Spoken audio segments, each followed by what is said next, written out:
Halo, selamat datang di channel Materialien. Supaya ilmu material tidak menjadi alien.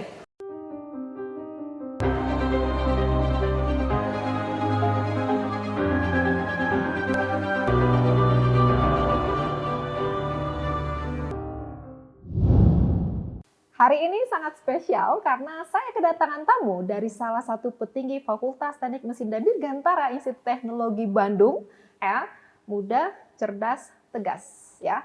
Wakil Dekan bidang akademik yaitu Bapak Lafi Rizky Zuhal, PhD.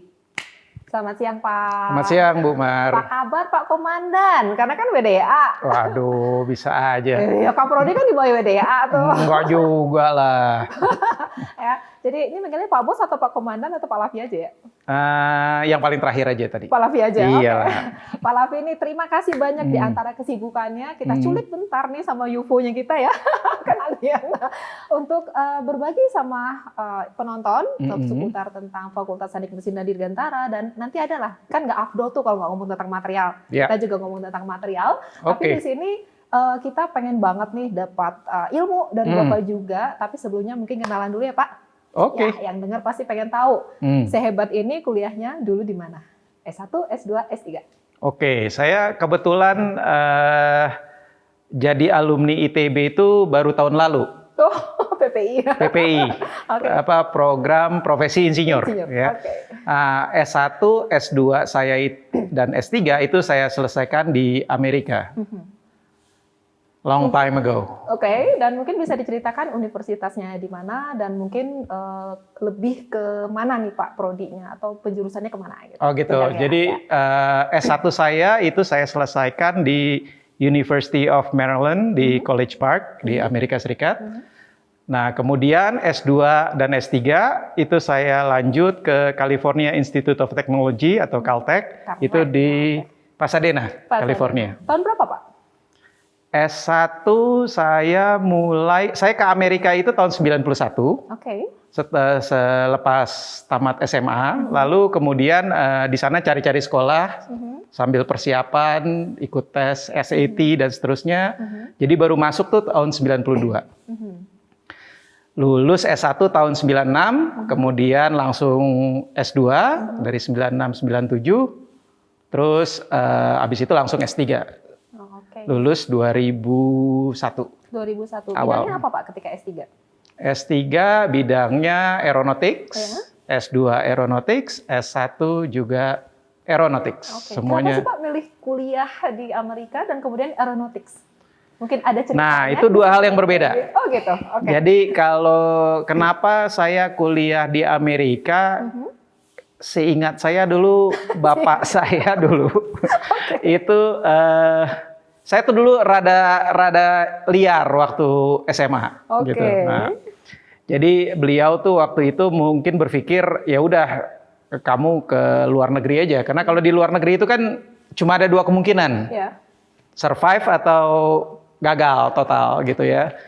Nah, jadi kan terpaksa kita harus lebih serius dalam menjalani pendidikan ya. Kalau waktu di Indonesia kan dulu biasalah kita anak muda kan santai-santai aja gitu kan. Nah, jadi waktu itu saya disuruh ya udah kamu ke Amerika aja sana kuliah. Ya udah saya jalan ke sana kan. Tapi saya tahu saya mau bidangnya engineering. Nah, waktu saya lihat-lihat universitas tuh saya lihat ada jurusan aerospace engineering. Waktu itu sih, wah nih kelihatannya keren nih namanya, begitu aja. Oke. Ya udah akhirnya pilih dan akhirnya ya udah sampai sekarang. Dan akhirnya jatuh cinta gitu. Iya Pak, benar, benar. Okay. Berarti berawal dari nama yang unik gitu Pak? Iya namanya aja, wah nih keren nih kayaknya nih gitu. Udah kayaknya keren, Bismillah udah. Ya udah jalanin. Oke. Dan kemudian tadi tamatnya tahun 2001 ya Pak? Ya S3. 2001 selesai. Terus apakah langsung kembali ke Indonesia atau masih di Amerika? Jadi saya itu tamat sebenarnya dari awal 2001 saya tuh sudah sidang saya tuh 2020-an akhir gitu ya. Jadi saya sebenarnya sudah saya masuk ke ya 2000 tapi kan wisudanya tuh Juni gitu ya. Kalau di Caltech tuh ya mahasiswanya kan sedikit, jadi nggak ada wisuda Oktober, wisuda Juli, segala macam. Kalau di sini kan 3 kali, itu cuma sekali setahun. Nah, jadi saya tuh mulai postdoc sebenarnya di sana. Postdoc. Postdoc sampai bulan. Nah, saya tamat 2001 tuh saya pulang terus. Pulang bulan Agustus 2001. Ya. Juni wisuda, Agustus pulang. Pulang sebenarnya cuma buat masih ragu-ragu waktu itu karena pembimbing saya masih suruh postdoc terus gitu kan. Nah, tapi kalian tahu kan tahun 2001 itu ada peristiwa 9/11 itu. Oh iya, ya, 11 September. Saya pulang Agustus, itu kejadiannya September kan, berapa minggu kemudian. Nah, ketika itu ya suasana udah sangat berubah, ya akhirnya saya memutuskan untuk tetap stay di Indonesia. Oke. Dan kemudian memilih menjadi dosen di ITB itu apakah ada ceritanya juga Pak yang bisa kita dengerin? Nah, gini. Tadi kan saya bilang saya nggak kuliah di ITB ya, tidak seperti kebanyakan dari dosen FTMD. Tapi sebenarnya saya angkatan yang cukup tua di ITB karena saya lahir di Boromius ini. Depan. Lahir rumah saya waktu itu di kompleks Sangkuriang, dosen ITB. Oke, jadi udah ITB dari lahir. Iya, sebenarnya sih begitu. Jadi waktu saya pulang ke Indonesia ya tentunya ada panggilan hati yang menarik ke Bandung tuh, ke ITB ya. Saya berkunjung kemari dan akhirnya ya sampai di sini. Takdirnya di sini. Nyesel nggak Pak?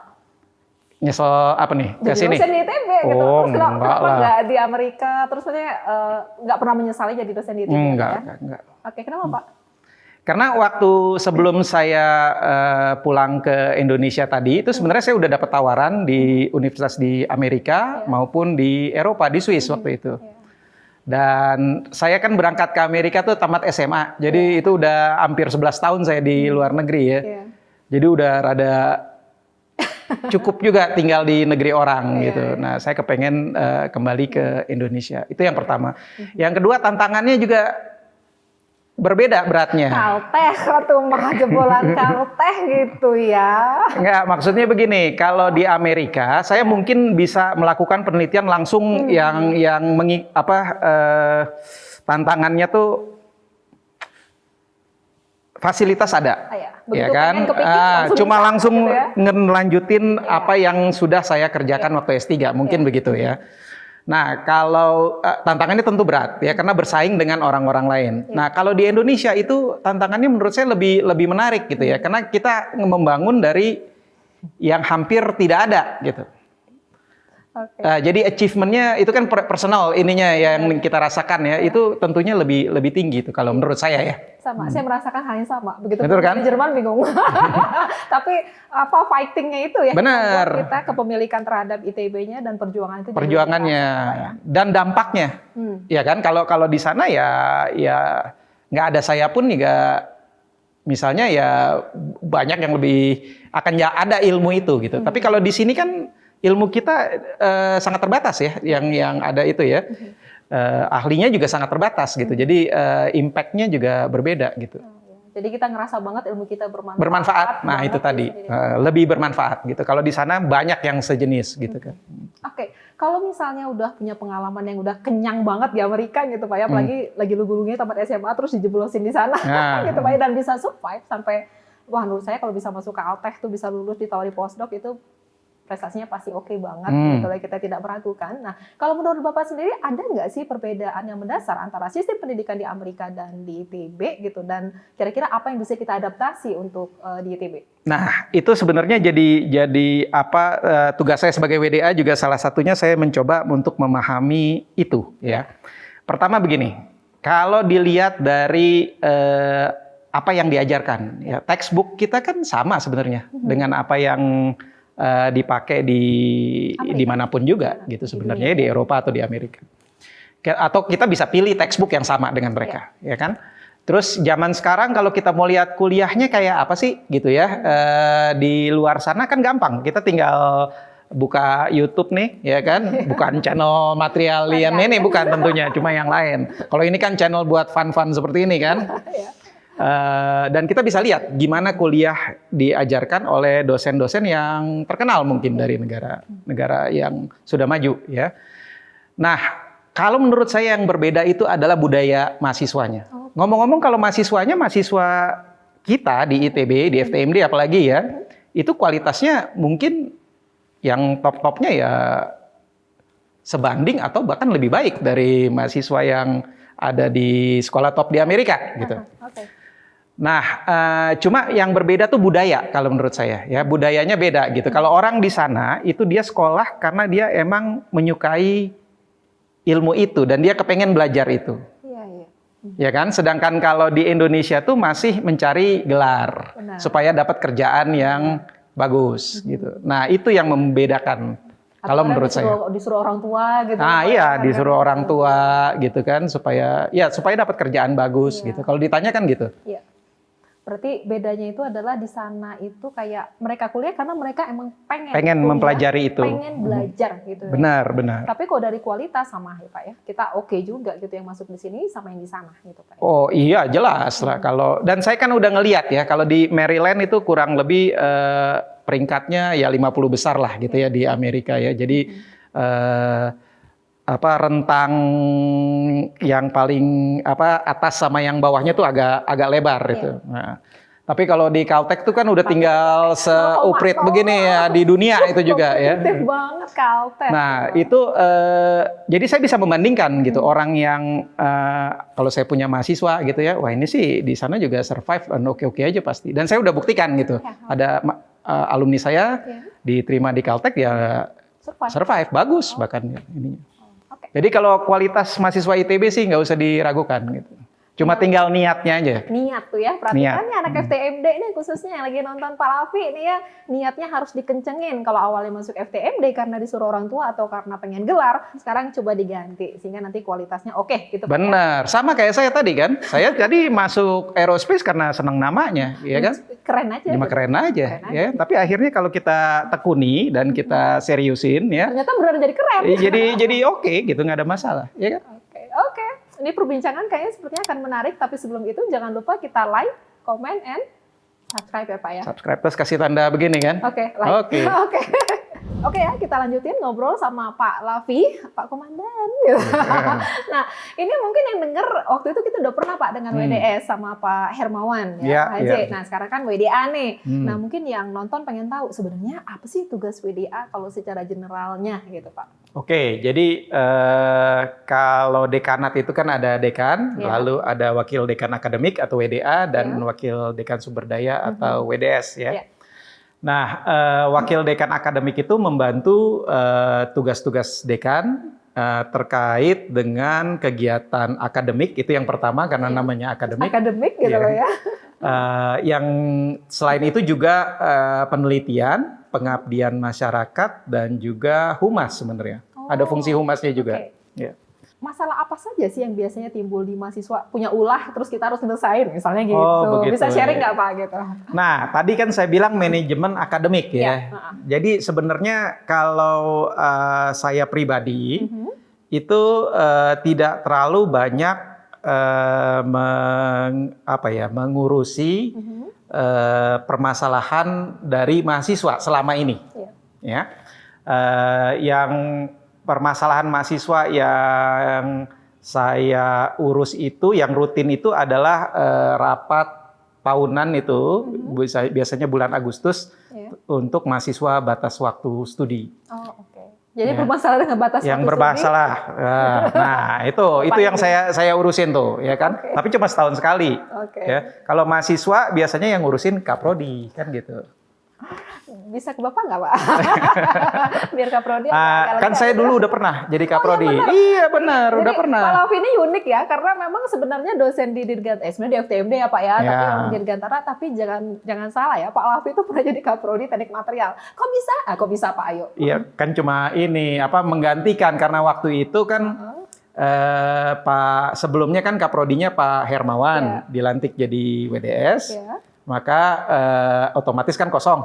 Nah, saya sementara sambil Bu Mar diproses menjadi Kaprodi yang baru. Jadi pernah jadi Kaprodi di Dirgantara, Kaprodi di Material, Ketua BKM, terus jabatan BDA, terus dari segitu banyak pengalaman nih Pak ya, mungkin ada nggak yang unik lah yang permasalahan yang timbul di mahasiswa yang bisa di-sharing di sini, Pak? Waktu saya jadi kaprodi kan saya ngurusin mahasiswa ya, yang kan langsung tuh. Ini nih ya kan langsung kan, langsung. Yang seru-seru lah pokoknya ya. Nah itu saya terus terang kaget karena saya itu biasanya kalau dapat bimbingan itu kebetulan yang inilah yang nggak bermasalah lah bimbingannya gitu ya. Yang IP-nya di atas 3 kayak gitu maksudnya. Nah, gitu. Iya, jadi saya ngelihatnya wah ini oke-oke aja semua gitu semua kan. Fine aja semua gitu fine aja. Nah, kemudian waktu jadi kaprodi kan ngurusin seluruh mahasiswa. Nah, ada satu yang unik nih. Saya nggak tahu nih zaman kuliah daring ini masih tambah parah atau enggak ya. Jadi hari pertama saya jadi kaprodi Teknik Dirgantara itu saya masih ingat tuh ya. Itu begitu saya hari pertama jam 10 ada pertemuan dengan orang tua. Salah seorang mahasiswa pada saat itu ya. Dan pertemuan itu tentunya untuk menjelaskan bahwa putra atau putrinya si orang tua tadi tidak bisa melanjutkan studinya di FTMD. Jadi itu tugas pertama kaprodi itu. Sangat berkesan. Terus gimana Pak? Terus gimana? Nah, jadi saya abis itu sering lah pokoknya begitu kan. Nah, itu terus saya karena kan saya kaget juga kan, belum kalau cuma ngomong aja sih bisa ya, cuma kan saya pelajari akhirnya ini kenapa anak ini gagal gitu. Nah ternyata banyak itu masalah itu karena satu kecanduan main game online. Nah itu satu fenomena yang saya baru berapa tahun terakhir itu saya tahu. Jadi karena kecanduan game online, kemudian bukan masalah kemampuannya dia, Pak ya, tapi kecanduan itu yang membuat dia tidak fokus dan meninggalkan kuliah. Ya, atau mungkin bisa juga kebalikan ya. Kalau setelah saya makin tua kan makin lebih bijaksana lah gitu ya. Mungkin dia itu pertama masalahnya tuh kan biasanya dia menyendiri. Ya kan menyendiri. Terus akhirnya prestasi akademiknya turun, ya kan?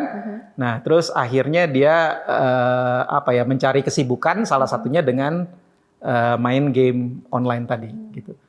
Cuma itu banyak sekali, cukup banyak.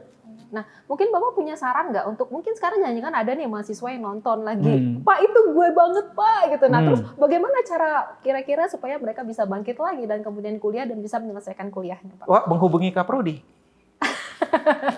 Kalau Bapak sebagai kaprodi ngasih solusinya ini kan yang muda belajar dari yang senior. Gini. Biasanya kan kalau ada kasus seperti itu ya tentunya kita harus menghubungi orang tuanya, ya kan? Kita ngomong sama orang tua si mahasiswa tadi. Pertama memberi informasi, ya kan? Karena mungkin orang tuanya tahu bagaimana cara mengatasinya. Tentunya kan orang tua yang lebih paham tentang karakter dari si mahasiswa ini.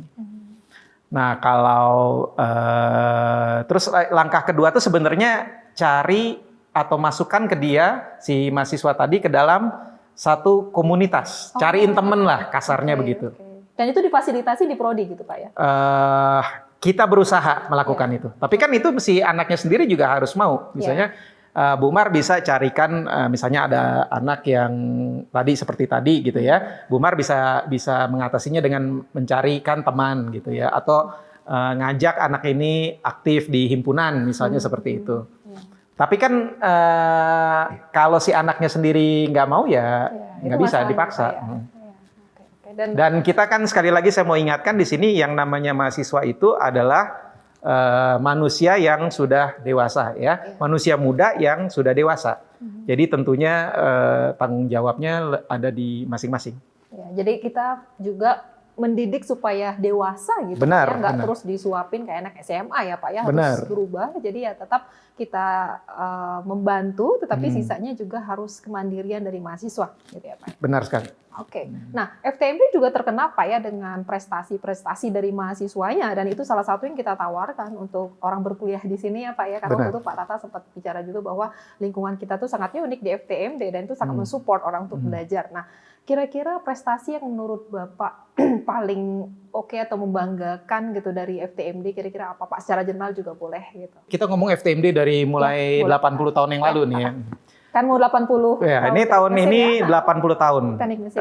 Teknik mesin ya. Jadi FTMD lah kan, ya, mesin itu beranak pinak jadi termasuk material teknik dirgantara, bahkan SBM itu cucunya. Itu cucunya ya. Nah, jadi kalau saya lihat yang paling prestasi tadi adalah ya alumninya. Oke. Alumninya. Jadi kan kita itu menghasilkan manusia-manusia unggul yang nantinya akan berkarir di masyarakat, ya, membantu masyarakat juga bangsa dan negara tentunya. Nah, kalau dilihat ya FTMD ya cukup unggul di situ, ya kan? Kalau kita lihat konglomerat, ya kan, pengusaha-pengusaha sukses, pejabat atau peneliti, ya kan, baik di mancanegara maupun di Indonesia. Pengusaha besar banyak loh, alumni FTMD, ya kan? Benar, dan mereka selalu ingat ya Pak buat kembali ke FTMD. Mereka selalu ingat. Selalu ingat. Ya, nah, salah satunya ruangan ini kan ini dari Yayasan Solidarity Forever, yaitu Yayasan Alumni FTMD.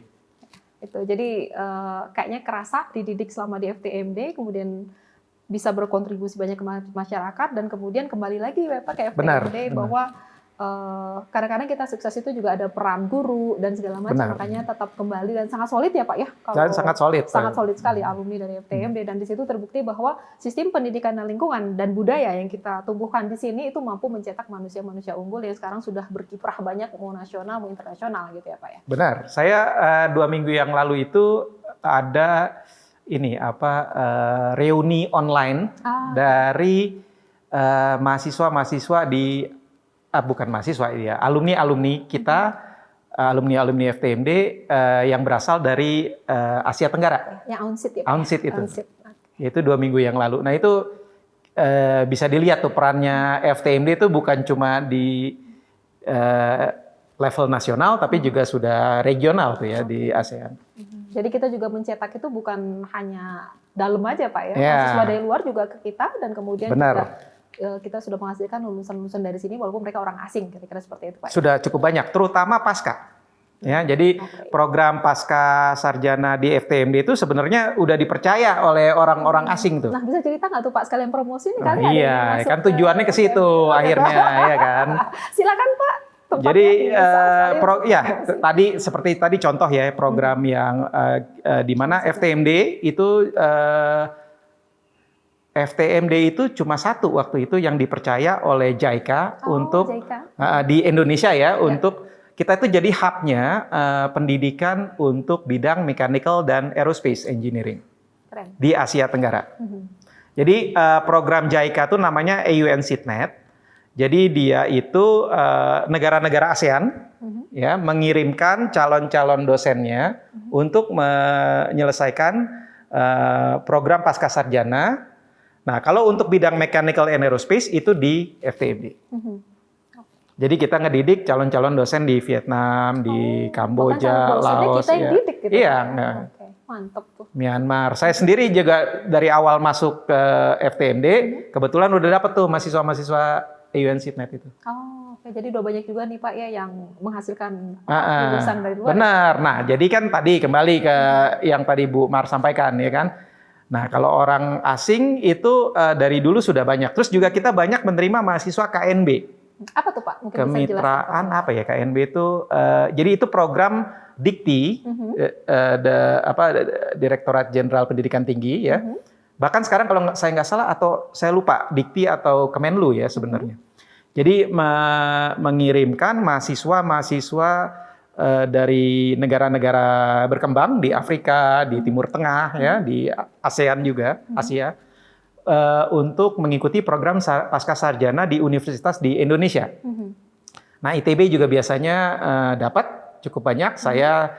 Di kita juga banyak di FTMD. Saya sendiri juga pernah bimbing beberapa dari Afrika. Oke, berarti kita mainnya bukan cuma lokal ya Pak ya? Ini bukan. Udah Ngomong-ngomong, ada lagi loh satu. Saya pernah dapat mahasiswa pasca S2 dari Jepang. Orang Jepang. Orang Jepang. Tamatan dia di mana Keio University S1-nya. Lumayan ya Pak. Iya, bagus. Bagus itu Keio. Terus S2-nya maunya di FTMD. Akhirnya selesai S2. Dan itu mungkin kenapa mereka mau sekolah di sini. Bekas mahasiswa saya itu alumni kita itu dia ternyata selain dapat gelar dapat istri juga. Dari teknik lingkungan. Memperbaiki keturunan. Jadi plus-plus Plus, kuliah plus. dapat Nah. magister plus dapat Iya. keluarga baru gitu. Mungkin itu jadi membuat FTMD Termotivasi lebih menarik. selain Indonesia indah juga FTMD-nya Benar. bagus gitu loh Pak ya, dan sangat potensi penduduknya. Nah, oleh karena itu nih yang nonton apa nih namanya Materialien ini juga perlu mulai berpikir nih, ya kan, untuk melanjutkan pendidikan pasca sarjananya di FTMD. Ya, jadi bukan hanya S1 ya, kita S1-nya memang udah oke, S2-nya juga oke, termasuk S3 Pak ya, S3 juga Oh iya, bisa pasti. mulai banyak. Jadi kalau bisa, oh ternyata S1-nya belum bisa di FTMD, masih ada kesempatan S2 dan S3 gitu Pak. Benar, benar sekali. Ya tadi Aunsit itu programnya sampai S3. Sampai S2 S3 dan Pak ya, S3. S2, S3 ya langsung. Oke, boleh nanti silakan dibuka nanti di informasi ITB kalau mau tahu lebih lanjut, atau kontak Pak Lavi kali ya. Ya, boleh, boleh. Oke ya, ini semakin menarik ya. Mungkin sebelum kita lanjutkan, jangan lupa untuk like, comment, and subscribe, dan share ya Pak ya. Kalau misalnya kontennya dirasa menarik, silakan share ke teman-temannya. Ini ada sesuatu yang cukup membanggakan ya dari Pak Lavi ya Pak, yang merdenger nih. Bapak itu dulu keterima di MIT, Stanford, sama Caltech. Dan kemudian memilihnya Caltech. Bisa cerita nggak Pak, kok bisa memilih Caltech dan kok bisa maksudnya itu bisa masuk ke sana gitu loh ya, karena nggak sembarangan orang bisa masuk ke sana. Dan Pak Lavi adalah orang Indonesia pertama yang masuk Caltech. Cerita, ayo. Oh, kalau orang Indonesia pertama kayaknya enggak. Oh enggak, oke. Enggak, kalau Tapi di yang antara PhD, sedikit orang yang Indonesia. PhD oh, ya. PhD, oke, PhD. Jadi aku lurusin lagi langsung dari sumbernya. PhD pertama orang Indonesia itu adalah yang di samping saya ini, WDA FTMD, dengan segenap rasa bangga. Silakan diceritain. Ya, jadi begini, kan waktu saya lulus S1, Ya. Nilai saya lumayan bagus lah gitu ya. Merendahkan diri, padahal sebenarnya bagus banget ya. Enggak, gitu. ya terus jadi saya ragu-ragu kan mau lanjut atau enggak. Nah karena nggak niat ya udah milihnya biasa, kalau orang nggak niat kan pilih aja yang nggak mungkin gitu kan yang. Nah terus tapi saya punya pengalaman riset juga di S1. Nah oleh karena itu penting tuh ya bagi mahasiswa S1 terutama itu punya pengalaman melakukan penelitian. Oke, catat. Nah, jadi kalau mau diterima di sekolah yang bagus, misalnya berencana untuk melanjutkan pendidikan, ya, selain di FTMD tentunya prioritas pasti di FTMD ya. Nah, itu kalian ya, chance kalian itu akan meningkat kalau kalian pernah melakukan penelitian. Nah, jadi itu mungkin salah satu yang kenapa saya bisa diterima di universitas-universitas itu. Karena saya selama S1 saya melakukan 2 penelitian. Oh, S1 tuh sudah 2 penelitian? Sudah 2 penelitian. Dan di Amerika itu nggak ada kewajiban untuk TA kan. Oh, jadi ya, beda itu, ya, Pak, beda. Jadi begitu kita pernah melakukan penelitian, itu langsung naik tuh aplikasinya tok naik ke atas. Oke. Dan bisa menjadi PhD pertama dari Indonesia, dari Caltech itu bisa diceritakan atau kasih tipsnya dong Pak, jangan pelit dong, kasih sama yang nonton. Kok bisa encer itu? Karena itu kan prestasi yang luar biasa kalau menurut saya Pak ya. Gitu kan. Jadi begini, kalau saya rasa nih ya, karena saya udah ngedidik mahasiswa FTMD ini selama 20 tahun ya, tahun ini 20 tahun nih. 20 tahun. Jadi udah cukup memahami kemampuan mahasiswa FTMD. Oke. Harusnya semuanya mampu. Oke. Ya kan, semuanya mampu pasti. Ya. Nah, bukan semuanya mampu ya. Semuanya punya kemampuan otak atau kemampuan intelektual untuk bisa kuliah dan berhasil di manapun gitu ya. Termasuk di universitas-universitas top di mancanegara. Nah, yang membedakan itu adalah usahanya tadi. Catat. Ya, usahanya. Ya. Jadi waktu saya kenapa saya memilih Caltech tadi kan pertanyaannya begitu. Itu sebenarnya jawabannya waktu saya diterima itu saya dipanggil sama dekan di Maryland. Dipanggil, mana yang namanya Lavi, suruh cari itu sama sekretarisnya, ketemu lah. Datanglah saya, tok gitu kan. Saya bingung juga kenapa dipanggil gitu kan. Ternyata dia dapat surat juga saya diterima. Nah dia bilang, terus saya tanya sama dia kan, ini saya diterima di sekolah-sekolah ini menurut Anda yang mana ya? Gini. dia memberi saran ke Caltech dari sisi dia, karena waktu itu di tempat saya itu di Maryland itu kalau keterima di MIT tiap semester ada, karena emang dekat ininya, hubungannya dekat gitu ya. Kalau di Caltech tuh 4 tahun sekali dia bilang waktu itu. Agak jarang gitu Pak ya? Karena mahasiswanya sedikit kan. Nah, jadi dia bilang ke sana. Terus saya pulang ke Indonesia ketemu Pak Habibie juga bilang ke sana, ke Caltech. Tapi saya masih ragu tuh waktu itu. Nah, yang membuat saya memutuskan ke sana itu karena saya dapat telepon dari MIT. Oh gitu. Terus dia bilang gini, kamu nggak ngasih jawaban, kamu dapat tawaran lebih bagus ya? Gitu. Wih gila. Nah, ini kemampuan negosiasi penting nih. Oke, coba sharing ke kita. Nah, saya bilang iya sih sebenarnya, tapi saya masih ragu. Saya bilang gitu kan. Kita bisa kok kasih yang lebih tinggi beasiswanya maksudnya. Kalau di Amerika tuh begitu, mereka biasa sebelum dijadiin budak ya kan, itu kan di ini dulu, di apa? Nah, akhirnya raja dulu terus baru diangkat jadi budak gitu ya. Iya, habis itu disuruh kerja kan. Nah, terus saya bilang saya nggak, kalau uang kayaknya nggak deh, bukan itu deh gitu ya. Saya bilang saya ini nih saya kan dari negara tropis. Kalau di Boston tuh kan dingin banget tuh, ya kan? Saya takut saya ini nggak kuat, saya bilang gitu. Nah, akhirnya dia bilang gini, saya kasih kamu perpanjangan ekstensi 1 tahun. Jadi artinya kalau saya nggak masuk tahun itu, tahun depan bisa masuk langsung gitu. Fasilitas tuh. Nah, tapi kalau saya mikirnya nggak gitu. Gimana tuh? Kalau gua gagal di Caltech, gua masih masuk nanti gitu kan. Nah, itu jadi itu harus kadang-kadang keputusan tuh harus begitu, cepet aja gitu kan. Kita ngelihat untung ruginya harus cepet tuh.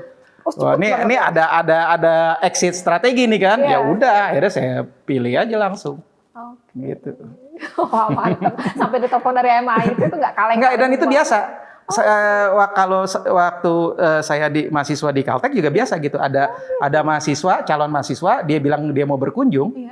Itu diundang, dibayarin tiket, ya. Terus udah gitu nanti kita mahasiswa seniornya disuruh ajak jalan-jalan. Oh, jadi kayak pelayan pertama tuh kayak disayang-sayang lah gitu lah, supaya masuk yang berkualitas. Habis gitu, itu baru di ini. Dan saya merasakan itu tahun pertama di Caltech itu tidur 4 jam weekend itu mewah. Wah. Dan ngapain aja Pak? Bener-bener kayak bener-bener di inilah, pokoknya tugas. Nah, jadi tadi ya kembali ke pertanyaan yang penting tadi ya, semua mahasiswa di FTMD pasti punya kemampuan ya. Nah, cuma tinggal bedanya adalah willingness untuk usaha kita juga ya untuk menggapai cita-cita tadi. Oke, kalau misalnya tidur 4 jam weekend itu adalah barang mewah, gimana cara Bapak untuk mengatasi nggak stres, nggak tertekan, terus bisa survive, terus fighting di situ? Nah, ya itu tadi kan cita-cita kita, goal kita itu apa? Oh, gitu. Jadi mulai dari goals-nya dulu. Benar. Jadi kalau kita punya goals ya, apapun yang terjadi itu akan bisa dilewati. Ya. Nah, mereka juga akhirnya kasih tahu kita tuh. Setelah saya udah jadi mahasiswa S3 udah hampir-hampir lulus gitu kan, ngobrol udah enak tuh sama pembimbing-pembimbing ya kan, sama dosen-dosen. Ini kok dulu saya tidur cuma 4 jam aja udah ini gitu kok. Nah, terus dia bilang, "Ya emang gitu," katanya. "Kita mau tahu kamu kalian tuh sampai sekuat apa?" Oh, testing ya? Testing. Jadi tahun itu dia bilang nggak ada yang lebih susah dari itu di dunia gitu. Kalau kamu masih survive, ya tandanya sama kayak Jerman ya. Bulan pertama tuh namanya proboscis. Jadi mau dikerja, mau di kuliah PhD biasanya. Kalau 6 bulan ini memang nggak diperes gitu. Lewat ya udah, sisanya berarti dianggap aman. Kalau nggak lewat, balik lu ke negara lu gitu ya. Sama juga Pak. Sama. Dan itu cara mereka kali ya untuk memisahkan ya, ini negara kapitalis kan, mana yang yang bisa survive, mana yang enggak. Kita kalau di Indonesia kan kayaknya nggak seperti itu ya, TPB santai-santai aja kan. TPB kayak yang ya gitu deh. Makanya yang TPB harusnya tuh bisa ngapa-ngapain tuh banyak hal yang bisa dikerjakan Pak ya. Benar, dan itu mungkin satu yang plus menurut saya kuliah di ITB itu. Jadi kita punya kesempatan untuk melakukan hal-hal yang akan membangun karakter. Ya kan, maka itu tadi alumninya juga mampu berperan di Indonesia ini. Kita lihat, kita dengar perannya alumni-alumni kita. Nah Masih seputar tips nih Pak ya. Selain ada goals, harusnya apa nih Pak yang bisa mungkin menjadi panduan nih buat adik-adik yang mungkin baru masuk FTMD atau juga mungkin yang sedang kuliah terus lagi kayak yang ngerasa beban hidupnya tuh luar biasa banget. Padahal ada yang dulu sekolah 4 jam loh tidurnya. Maka itu. Bisa. Ada nggak kira-kira tips lain nih Pak? Maka itu saya kurang bersimpati tuh kalau yang apa. Saya ngelihat nih anak-anak masih pada cengangas-cengenges, apalagi kalau zaman luring kan masih nongkrong di himpunan, teriak-teriak main gitar gitu kan, aduh. Masih medsosan. Ya itu tadi sebenarnya ya. Dan orang Indonesia tuh kalau di luar negeri mayoritas berhasil, iya kan, benar kan? Terus dikasih tugas apa aja tuh? Bisa. Nah itu kan tandanya bisa dia, ya tandanya bisa. Nah jadi kenapa dia bisa kan ya karena dia merasa harus survive. Nah kadang-kadang kalau di Indonesia apakah kondisinya terlalu nyaman, jadi perasaan untuk harus survive itu kurang. Nah itu yang menyebabkan mungkin kadang-kadang orang harus lebih didorong ya supaya muncul itu. Oke. Ini kan kayak sudah kemampuan survive Bapak tuh kayak spontan. Jangan-jangan memang berasal dari keluarga Pak didikannya. Mungkin ada yang bisa di-sharing di sini karena kita juga tahu ayahnya Pak Lavi kan dulu menteri ini itu, ketua ini itu. Makanya tadi kan langsung ngobrol sama Yang Habibie itu karena deket kan Pak sebenarnya. Gitu. Nah, kira-kira ada nggak Pak yang bisa di-sharing ke yang nonton? Mungkin ada suatu budaya di keluarga sehingga memang bisa menghasilkan produk seperti Pak Lavi. Enggak juga. Gitu. Gini, saya itu nggak pernah disuruh belajar sama ayah saya. Oh gitu Pak. Padahal ayah saya dosen ya, Iya, dosen guru besar. Dulu di STE terus pindah ke UI karena banyak di Jakarta. Nggak pernah disuruh belajar. Oke. Ya, mau ujian, mau apa dulu tuh ujian nasional apa tuh, Eptanas ya itu didiemin aja sama dia. Didiemin aja, ya. oke. Cuma selalu itu tadi cita-citanya yang dipegang. Berarti dari dulu emang pengen jadi dosen Pak atau gimana? Ya enggak, dia cuma paling gini lah, biasanya bercanda gitu kan. Kalau ini ya dalam nggak ada dipaksa harus begini, harus begitu, harus belajar gitu nggak pernah. Nggak pernah. Jadi mau nilainya jelek ya, misalnya nilai saya jelek dulu kan waktu SMP, SMA nilai saya jelek tuh. Oh iya. Jelek dulu. Oke. Datang gitu kan jelek nilainya. Udah kuatin kaki gitu. Buat apa gitu kan? Jadi tukang beca. Oh, nyindirnya halus. Nyindirnya halus gitu. Jadi nggak pernah disuruh tapi disindir kalau itu. Nah, tadi maka itu kembali tadi yang kunci dari suatu kesuksesan itu ya kita punya goal atau cita-cita yang jelas gitu ya. Nah, kalau itu udah jelas ya tinggal gimana caranya menuju ke sana. Gitu. Oke. Gampang. Kalau gitu emang dari dulu pengen jadi dosen di ITB atau gimana Pak? Sehingga survive di Caltech. Iya, kalau jadi dosen sih emang itu ya emang dari dulu ya nggak dari kecil ya karena waktu kecil saya boro-boro ketemu guru aja males ya kan, apalagi ketemu dosen ya kan. Okay. Cuma gini loh, saya tuh sangat menikmati. Pertama kalau kita ini dosen nih buat rekrut dosen nih, Bu Mar, calon dosen material nih. Kan gini ya, jadi dosen tuh bedanya sama pertama kita dunia akademis tuh dunia yang bebas ya. Benar, kita bebas mengekspresikan ide-ide kita. Benar. Ya, jadi kita itu cuma dituntut KPI aja, ya kan? Kalau nggak bisa ya karirnya nggak akan naik, cuma begitu aja, ya kan? Yang lainnya kita sendiri yang set goal-nya. Benar. Jadi itu adalah satu nilai plus bagi kalian yang berminat untuk berkarir di dunia akademis. Ya, nggak ada bos yang merintahnya tuh di sini kita ada pimpinan ya, tapi pimpinan tuh lebih ke mengorganisir lah gitu ya, bukan ke bos yang siap jenderal atau apa gitu yang harus kalau nggak dipecat nggak seperti itu.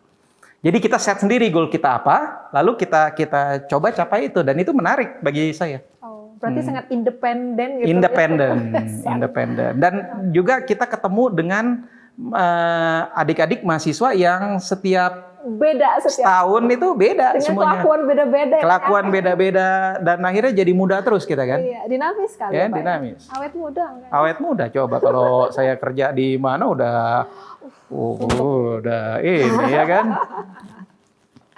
Oke deh. Oke, menarik ya ngobrol sama Pak Lavi. Nanti kita lanjutin lagi. Jangan lupa untuk like, comment, subscribe. Oke. Oke Pak Lavi ya. Ya. Terima kasih ya untuk sudah like gitu Pak ya. Like, comment. Udah and banyak kan subscribe. yang like ya? Iya harusnya gitu loh ya. Harusnya. Masih kok Pak Lavi nih harusnya nih. Iya. Ya. Nah Pak Lavi, nggak afdol di materialian kalau nggak ngomong tentang material Pak. Oke. Ya. Nah sekarang kita pengen nanya nih pandangan dari WDA FTMD yang menjadi dosen di Teknik Dirgantara dan pernah pengalaman di luar sekolah di Caltech. Menurut Pak Lavi sendiri seberapa penting sih sebenarnya ilmu material itu di kemajuan teknologi Pak?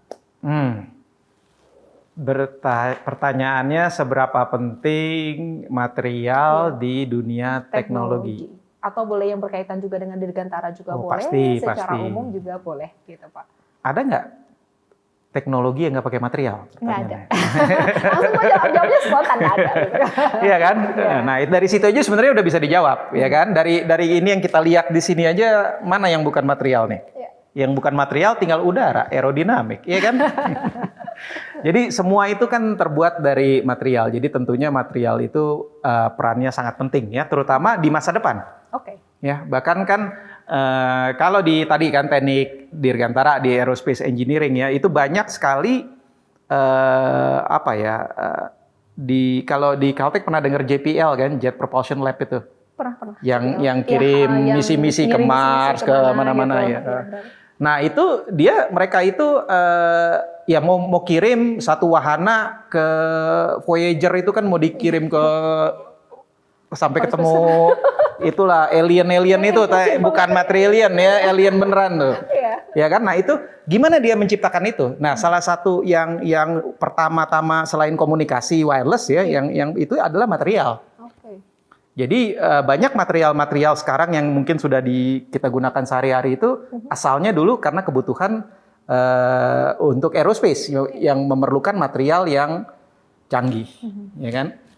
Dan sekarang kan itu aerospace kan abad yang kemarin ya. Kalau yang sekarang kan katanya abadnya abad biologi ya, abad bio-bioan lah gitu, nano-nanoan lah gitu.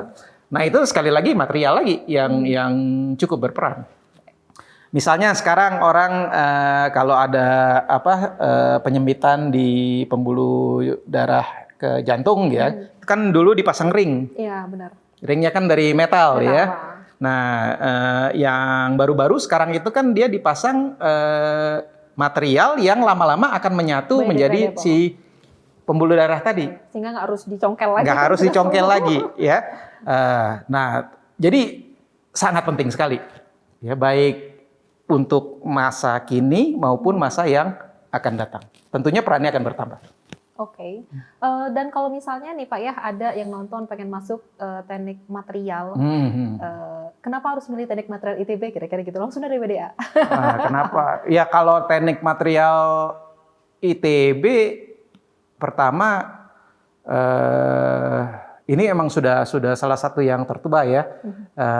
Di Indonesia yang aktif mengembangkan ilmu material ya di ITB dan tentunya di teknik material ITB. Jadi kalau mau sekolah di Indonesia ya ke teknik material ITB tentunya, belajar material ya.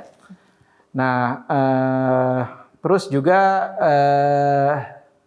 ya mahasiswanya oke-oke ya kan, teman-temannya oke-oke, dosennya mantap-mantap ya, kaprodinya hebat gitu ya, apalagi WDA-nya ya. Dan kira-kira usaha apa nih Pak yang harus dilakukan nih kalau ada adik-adik yang mau masuk teknik material ITB atau FTMD deh gitu.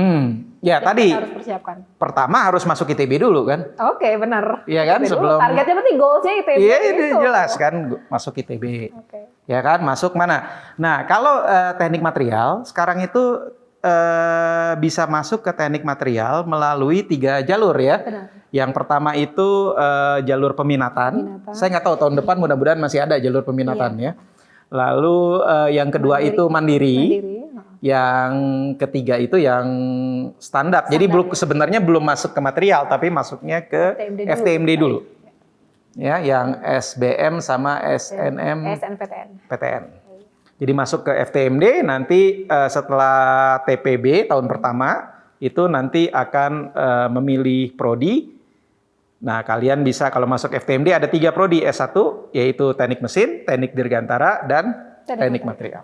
Ya, nanti kalau masuk FTMD bisa ketemu sama Pak Lavi dulu di FTMD. Oh, pasti ya. penerimaan. Nah, gitu. Iya. Oke, dan mungkin ini terakhir Pak untuk closing.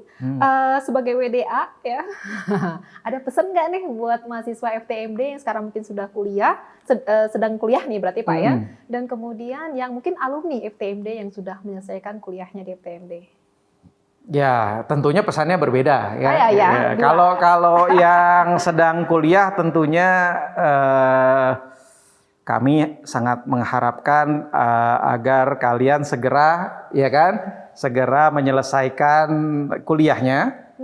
Ya, tentunya segera itu dengan hasil yang sebaik mungkin. Ya, ini buat adik-adik S1 tentunya. Ya, S1. Ya, jadi cepat kelar. Selesaikan, dan bukan cuma cepat, tapi yang paling penting adalah kelar selesai dengan hasil yang terbaik yang bisa kalian capai. Dengerin pesan WDA, jangan bikin masalah lah, jangan berkontak-kontak gitu Pak ya, masalah UNRI segala macam. Oh gitu, itu sih enggak lah, kalau harusnya enggak ya. Harusnya enggak. Yang terbaik yang bisa kalian capai. Itu yang paling penting tuh itu. Oke. Ya kan orang Jepang juga gitu kan bikin samurai. Dia cuma bikin pisau doang tuh. Tapi kan dia yang terbaik yang bisa dia buat. Akhirnya dia bisa jual itu dengan mahal. Kan gitu kan? Udong misalnya cuma mie doang, kan apa bedanya sama mie ayam tuh? Ember mahal. Cuma mahal. Kenapa? Dia lakukan yang terbaik.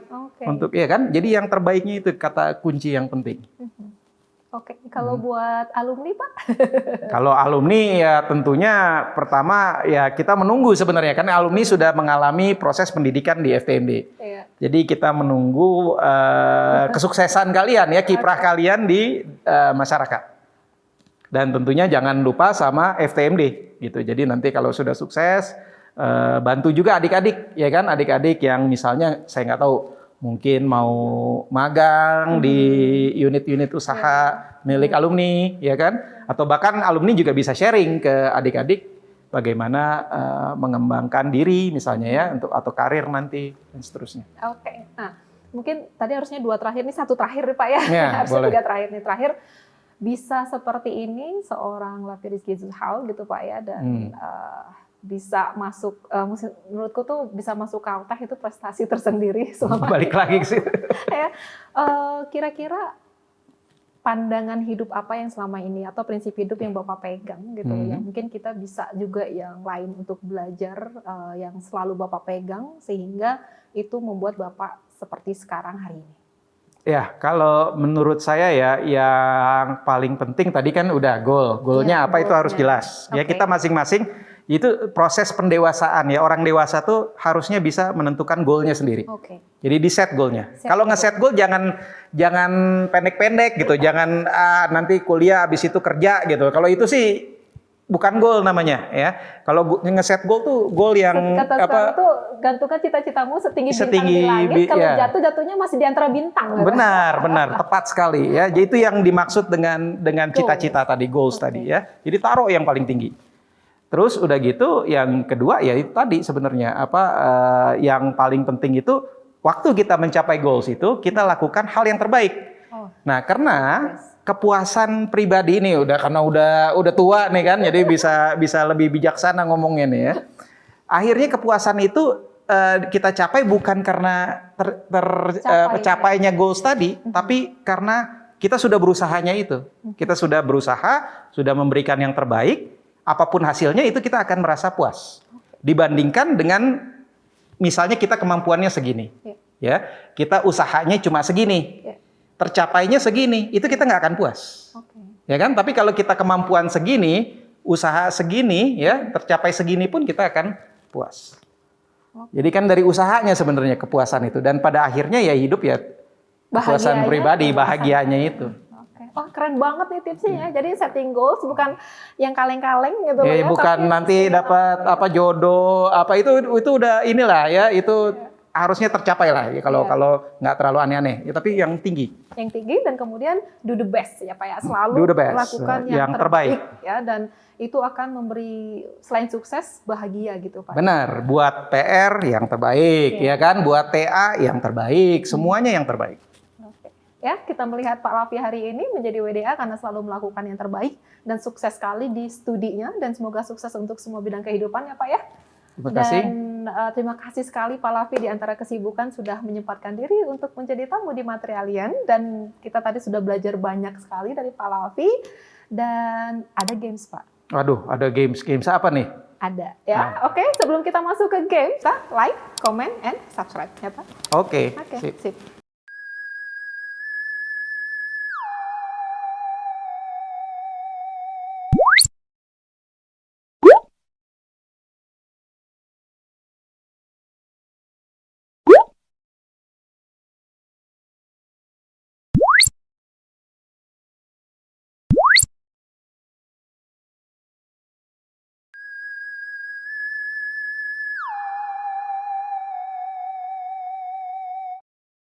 Oke, Pak Raffi, Ya. ini ada games nih. Biasanya emang gitu. Kadang-kadang Hmm. kalau di Materialian itu ada games supaya yang nonton melihat sisi lain dari Bapak gitu Oke, loh ya. boleh, Bukan boleh. sebagai WDA aja yang tadi ya muda, cerdas, tegas gitu loh ya. Tapi ketika dikasih games kita lihat fun-nya seperti apa gitu Pak Waduh, ya. ini games apa nih? Ya, kita kasih nama GPL. Kok tadi kan di labnya apa namanya di Caltech NASA itu ya, Caltech. ada. Nah ini GPL nggak pakai lama. G-nya nggak pakai GPL gitu ya, GPL nggak pakai lama. Nah, di sini saya punya pertanyaan Pak. Jadi ada pilihan ya. Nggak ada pakai lama nih, harus Iya, cepat jadi. enggak, harus milih. Hmm. Pilih salah satu dan jawab secara cepat. Tapi nanti juga ada pertanyaan yang harus Bapak jawab secara cepat. Jadi bukan pilihan. Nah, nanti setelah ini baru kita bahas. Nah, hadiahnya apa dulu? Hadiahnya doa. Waduh. Nanti dikirim lagi dibikin ya itunya 3D Oke, printing. oke, Jadi oke. kita sedang membuat 3D printing yang lambangnya Materialian Pak ya. Kita pakai apa ya, material terbaru. Material Kita terbaru jual. kan tuh, Material material. terbaru belum kita launching dijual. Nanti kita kasih ke Bapak ya. Oh, material yang dikembangkan oleh Bu Mar nih, Benar, ya kan? ya, kita bikin Mantap. bio-based untuk filament 3D printing. Nah, nanti kita printin lambang Materialian buat Bapak. Wah, mantap. Spesial. Oke, cepat. Oke, ya. Kalau gitu jadi semangat. Oke, ya. Ada hadiahnya dulu. Oke, pilih salah satu Pak ya. Ya. Menjadi WRAM atau Dirdik ITB? Jawab cepat. Hah? Pilih salah satu. Ya WRAM lah. WRAM. Oke. Kuliah luring atau daring? Daring. Daring. Sekarang ya, Sekarang ya. Oke. Meneliti atau mengajar? meneliti. Meneliti. Lebih suka mahasiswa berprestasi di bidang akademik atau di bidang non akademik? Akademik. Akademik. Nge-gym atau berenang? Berenang. Berenang. Traveling atau otomotif? Traveling. Traveling. Oke. Nah, sekarang jawab cepat, Pak. Ya. Apa yang akan Bapak lakukan apabila Bapak melihat atau memergoki mahasiswa mencontek saat ujian? Langsung. Langsung oke. Kemudian, apa yang akan Bapak lakukan apabila ada mahasiswa yang ingin mengundurkan diri dari FTMD, tetapi kedua orang tuanya ingin tetap mempertahankan anaknya kuliah? Apa yang dilakukan? Iya. Yang tulis surat siapa? Kalau mahasiswanya saya setujui langsung. Oh gitu. Thank you Pak, udah jawab 9 pertanyaan ya. Dan kemudian sekarang kita bahas nih Pak ya. Ya, Memilih WRAM dibandingkan Dirdik, kenapa Pak? Iya buat ya karir lah gimana kalau Lebih tinggi gitu Pak ya. iya lebih tinggi itu sih nggak usah ditanyain, semua orang juga tahu. Punya cita-cita ke sana nggak Pak? Enggak sih. Enggak. Saya Enjoy udah sampai sekarang? saya lebih suka sebenarnya ngurusin lab saya daripada ngurusin administrasi. Oke, makanya tadi milihnya meneliti ya Pak? Iya. Oh, berarti beneran lebih suka neliti dibandingin ngajar itu Pak, atau gimana? Kalau ngajar meneliti itu rada susah tuh sebenarnya. Karena itu sangat terkait. Beda banget ya. Tapi kalau di antara dua pilihan lebih suka neliti Pak ya? Iya, kalau meneliti, kalau ngajar sebenarnya lebih suka kalau mata kuliahnya baru. Kalau mata kuliahnya itu juga ya udah baru bangun tidur udah tahu apa yang mau diajarin hari ini gitu ya kan. Oh ya, oke. Sekarang penelitian tentang apa nih Pak? Ada macam-macam, saya ada studi eksperimental. Ya. juga ada membangun metode komputasi dan juga metode desain. Oke. Nah, kalau kita bicara tentang mimpi masa depan dari penelitian ini, Bapak mimpinya apa Pak untuk penelitian? Mimpinya tentunya menghasilkan, ini mimpi semua peneliti ya, karya-karya yang memang digunakan baik oleh masyarakat umum, tapi tujuan pertamanya ya untuk masyarakat akademisi tentunya. Targeting ke sana dan sekarang sedang menuju ke sana gitu Pak ya? Sedang berusaha menuju ke sana. Oke, kita tunggu nanti hasil karyanya. Nanti tak undang lagi nih materialnya. Ya, oke. Oke, dan kemudian tadi ngelihat kuliah daring, kenapa Pak? Nah, kenapa kuliah daring ya? Lagi hot banget. Gini ya, itu manusia ya, biasa ya. Dulu waktu kuliah daring di awal pengennya kuliah luring gitu kan. Sekarang udah mau mulai kuliah luring, pengennya kuliah daring gitu. Tapi kalau saya ngelihatnya gini ya, kalau ini kuliah ya, kalau kuliah seharusnya bagi mahasiswa, kalau daring itu semua orang itu duduk di paling depan. Nggak ada duduk di belakang. Oh iya, oke. Ya kan? Jadi pasti dia kalau dia niat ya, dia akan lebih mudah belajar secara daring asal internetnya bagus ya, tentunya. Sebenarnya itu aja gitu. Kalau saya ngajar di papan tulis kan saya harus lihat, kan saya ngajarnya di kelas gede-gede gitu kan. Iya, model di. Oh, yang paling belakang tuh harus bisa ngelihat, ya kan? Terus suara saya tadi kan dibilang keras tuh, karena ya saya teriak tuh kan supaya dia denger. Kebiasaan akhirnya. Oke, makanya suaranya kenceng gitu. Nah, tapi kalau kuliah daring ngambil bisik-bisik juga udah kedengeran semuanya. Semua duduk di depan, unik banget ya. Pak Lavi ngomongnya kalau kuliah daring itu semua duduk di depan dan bener sih depan laptop. Iya. Oke, gitu. Kemudian tadi lebih suka mahasiswa berprestasi di bidang akademik ya Pak, dibandingkan non akademik. Kenapa Pak? Ya karena saya kan ngurusin akademik. PDA sesuai banget sama tupoksi ya. Ya jadi kalau saya ngelihatnya gini ya, yang paling bagus itu idealnya itu mahasiswa yang berprestasi di kedua bidang tadi, akademik dan non akademik, maka itu ada yang namanya MAPRES. Oke. Ya kan? Kalau MAPRES itu kan bukan cuma akademiknya, tapi non akademiknya juga di. MAPRES itu mahasiswa berprestasi. Berprestasi ya. Tiap tahun itu ada pemilihannya per prodi maupun per fakultas, nanti ke ITB, nanti akhirnya ke nasional. Ya. Kemarin kita dapat nomor 3 Pak. Nomor 3 dari SBM ya. Oke, jadi kalau yang mau cita-cita jadi MAPRES nih, siapin akademik dan non akademik. Non akademik. Akademik ya. Kemudian tadi nge-gym sama berenang, milih berenang. Iya. Padahal dengar-dengar gosip katanya suka banget nge-gym nih. Karena waktu saya nge-gym ya, dulu saya suka nge-gym tuh. Nge-gym itu akhirnya kan suruh ini kan bertahun-tahun tuh saya nge-gym ya. Nggak tambah kurus gitu. Oh gitu. Jadi makin gemuk malah.